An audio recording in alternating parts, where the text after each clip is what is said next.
गुरु अंगद देव जी की कथाओं में आप सभी का बहुत बहुत स्वागत है।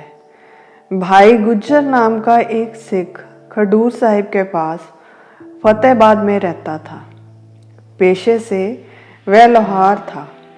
गुरु अंगद देव जी की शोभा सुनकर वह खडूर साहिब गुरु जी के पास आया और उन्हें अपनी समस्या बताई कि हम तो संसारी लोग हैं, सारा दिन काम में और परिवार के लिए कमाई करने में बीत जाता है। प्रभु का नाम लेने का समय ही नहीं बचता। ना ही हमारे पास इतना समय है कि सब कुछ छोड़ छाड़ कर किसी धर्म स्थान में रहें और लोगों की सेवा करें। हम मुक्ति कैसे पाएंगे? हमारा भला कैसे होगा? गुरु अंगद देव जी ने उसे 3 काम करने को कहे। पहला, अमृत वेले यानी एक पहर रात रहते उठकर प्रभु के नाम का जाप करो और जपजी साहिब की वाणी एकाग्रचित्त होकर पढ़ो। सारा दिन फिर इसके अर्थों पर विचार करते रहो। दूसरा, हर गरीब का काम धनी से पहले करो और जो भी ज़रूरतमंद नज़र आए उसकी सेवा करो, उनसे पैसे मत लो। तीसरा, अपनी कमाई का 10वां हिस्सा धर्म स्थान पर दान करो। इससे प्रभु के नाम का जाप करने का तुम्हें समय मिल जाएगा। घर रहते लोगों की सेवा भी हो जाएगी और दान पुण्य भी हो जाएगा। भाई गुज्जर ने तीनों बातें पल्ले बांध ली और सख्ती से इन्हें अमल में लाने लगा।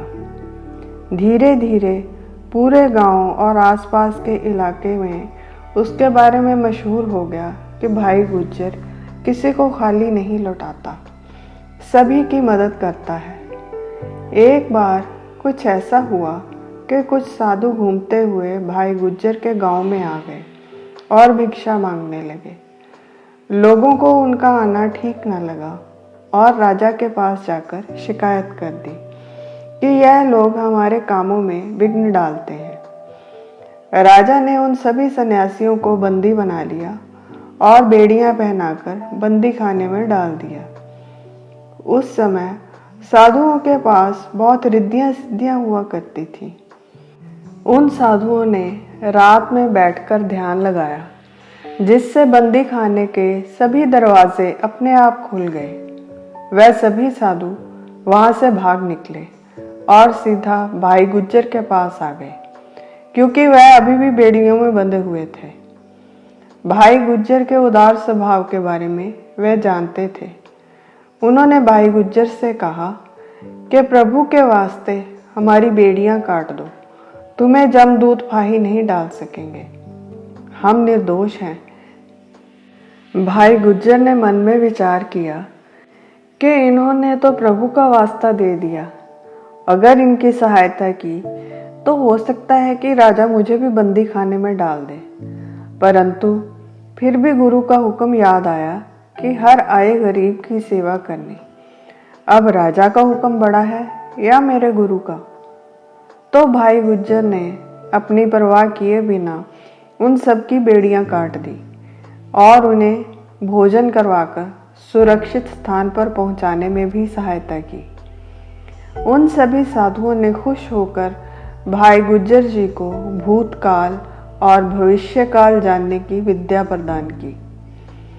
कुछ दिनों बाद जब भाई गुज्जर जी गुरु अंगद देव जी से मिलने गए तो गुरु अंगद देव जी यह जानकर बहुत प्रसन्न हुए कि भाई गुज्जर जी ने अपनी परवाह किए बगैर अपने गुरु के हुक्म की पालना की।